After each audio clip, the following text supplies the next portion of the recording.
Marc was a great character, and EMI at one point sent me up to open an office in Manchester, and the deal was I'd go up and get it running and then come back down to London again.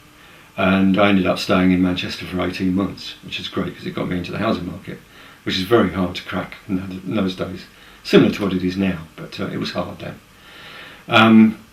Marc used to think there was a force field around EMI Records in Manchester Square. So when I was up in Manchester, he'd ring up and say, can I come and do some interviews? So I'd meet him and Gloria Jones, his partner, at Piccadilly Station in Manchester. And we'd go off and do interviews around the north of England and Scotland, and the Isle of Man, actually, as it happened. And one day we booked an interview with Billy Butler and Radio Merseyside in Liverpool, but Billy was off sick.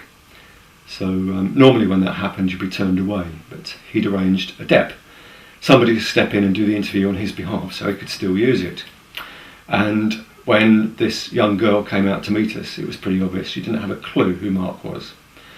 So Marc realised this, and he was a fantastic character, a brilliant sense of humour.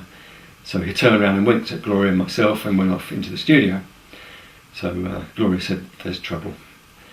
So he was there for about 20 minutes doing his interview, and he came out and he was killing himself laughing. So we managed to get him into the car, and so I said, what happened? What went wrong? He said, nothing went wrong. He said, you realise you didn't know who I was? Yeah, he said, I did the interview as if I was David. So David Bowie is his best friend, so he answered all the questions as if he was David Bowie. Typical Marc Bolan, great trickster, very funny bloke, and wonderful sense of humour.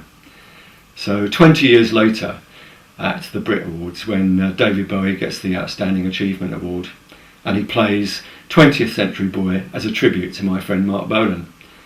And I'm standing next to Alan Edwards, who looks after David Bowie, and I tell him the story. And he said, you've got to get a copy of that tape. So David adored Marc, he would love to hear that. Unfortunately, long gone, long forgotten.